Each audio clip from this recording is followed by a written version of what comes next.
Hi guys, Penny here from Ecommerce with Penny.com. Are you struggling to find time to start your business? You are not alone. Many people feel like they don't have enough hours in the day to get everything done. In this video, I'll be giving you 8 tips on how to find the time to get your business up and running, even when you're busy. So stay tuned for my 8 tips on how to find time to start a business. Before we go into the details, don't forget to subscribe to my channel and smash the bell for reminders so you will never miss a video from me again.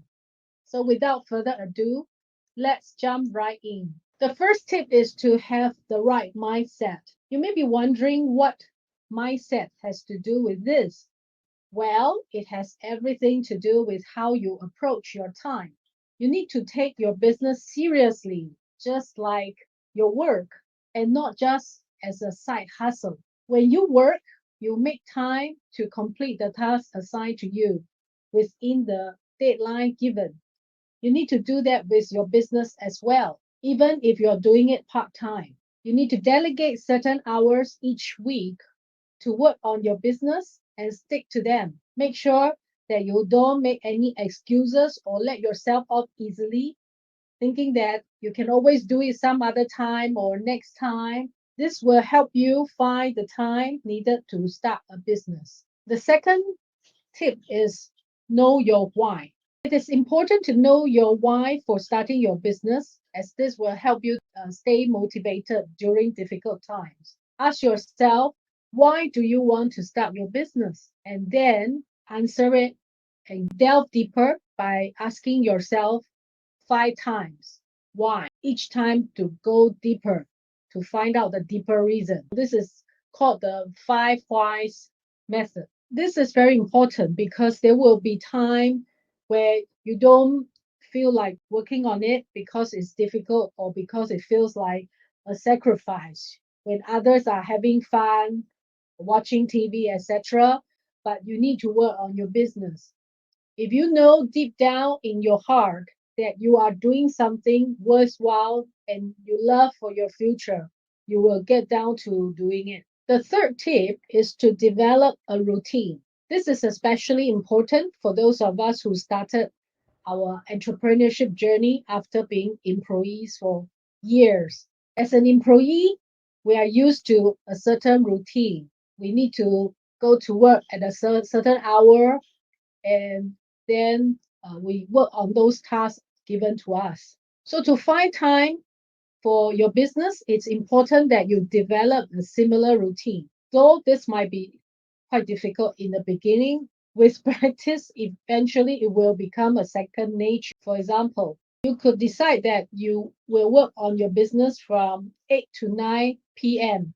every evening, or you will write one blog post every Tuesday. By dedicating specific hours in the week for working on your business, it will become easier to manage and find time for it. I have shared my morning routine in the following blog post, the 5 a.m. Club, the new secret to a productive day, and my morning routine 2022 update to the 5 a.m. Club. I will leave the links to these posts below in the video description section of this video so that you can check them out if you want to learn more. The fourth tip is to track how you spend your time. If you want to find time to work on your business, you will need to figure out how you're spending your time right now.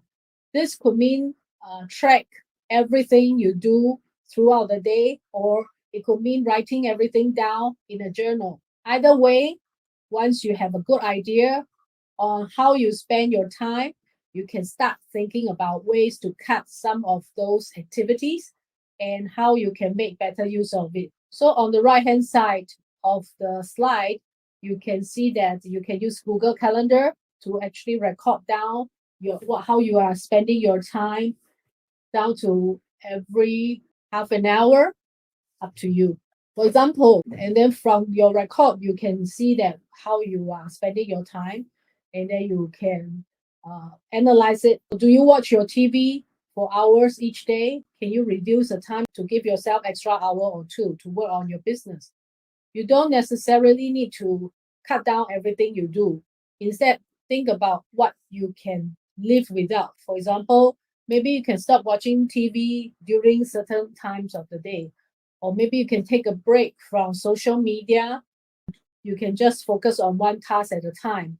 Whatever works best for you, remember that you are trying to free up time to work on your business. So, whatever you decide to do, make sure it doesn't cost you anything else. The good thing about tracking this way is it helps to solve the problem of inaccurate estimation of the time and effort needed for certain tasks.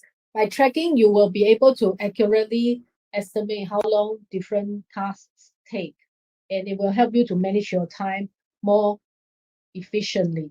Tip number 5 is to plan for your time. One thing I noticed that people are not doing enough of is planning.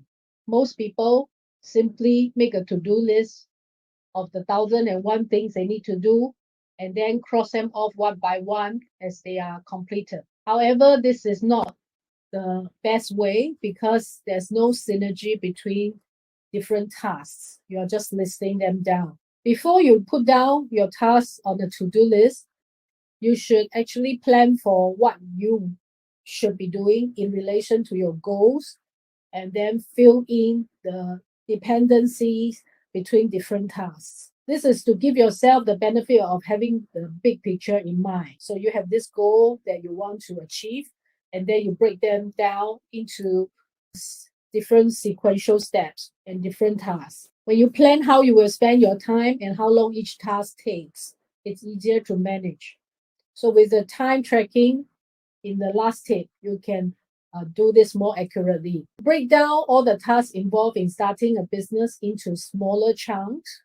Estimate how long each task will take, and then schedule them into your daily or weekly routine. This way, you are able to build momentum and stay on track with your goals bit by bit. It may seem time consuming having to plan before you actually put down the steps. However, it will save you time in the long run as you are not wasting time on the tasks that could have been done more efficiently. Tip number 6 is to work smart and not work hard. This means that to find the most efficient way to complete a task. So instead of working longer hours and burning yourself out, try to identify how you can be more productive in the same amount of time. For example, if you need to create content for your startup, but you don't have time to write everything yourself, then you may want to consider hiring a writer to write for you or using some automated tools, for example, artificial intelligence writers, AI writers, that can help you generate content faster, more efficiently. It may also mean that you can learn from others who have experience doing those things that you want to do so that people may know a better way of doing it without spending too much time. Fiverr is a good resource for this purpose. You can find many different talents from all over the world to help you with various tasks. So the same approach applies to other tasks as well. Whenever possible, look for ways to optimize how you spend your time so that you can complete your tasks with least amount of effort. By working smarter and not harder, you will free up more time to work on the more important aspects of your business. Then you will be able to get more done in less time and focus on growing your startup. The next tip is be flexible and resourceful. Well, I learned this when I was a teacher last time. If I have 1 week to cover a certain topic, I could design many activities to enhance my students' understanding. But if I am only left with 1 or 2 days, then I need to be very strategic about how I spend the time to cover the essentials so that my students can still learn. The same thing goes for finding time to start a business. Once you track your time in tip number 4, you will have a good idea of where your pockets of time are likely to come from and how much time you can realistically have every day or each week. And once you have identified how much time you can dedicate to your business, Be flexible and resourceful on how you use it. Instead of trying to do everything by yourself, looking for ways to outsource or delegate tasks to others so that you can focus on the more important things. So don't be afraid to delegate tasks so that you can make the most of your time and get more done in shorter period of time. Tip number 8 is whatever method you use or you have chosen to manage your time and start a business, it needs to be sustainable. So, what this means is that it has to be something you can live with. So, when you do your planning, don't forget to plan for your break time or your time with the family or other social activities. Don't just plan to work on your business with 100% of your free time you could find, as it's not sustainable in the long run and it's not realistic. Instead, come up with a system that will help you work on starting your business and achieving growth without compromising other important aspects of your life. This is what Stephen Covey called the big rocks in Seven Habits of Highly Effective People. You need to plan your big rocks in your schedule first. By taking care of yourself and allowing yourself some time off from working on your business, you are more likely to stay motivated and focused in the long run. And this way, you can keep growing your business without burning out. In conclusion, that's it for our 8 tips on how to find time to start a business even when you are busy. I hope you find this useful and that this will help you in finding time for your venture. And don't forget to subscribe to my channel for more helpful advice. Before we go, please like and share this video if you find it helpful. Thanks for watching. These are my email and social channels. Do follow me and join my Facebook group to learn more. That's all for this week. I will see you next time. And not to forget, Merry Christmas in advance. Bye bye.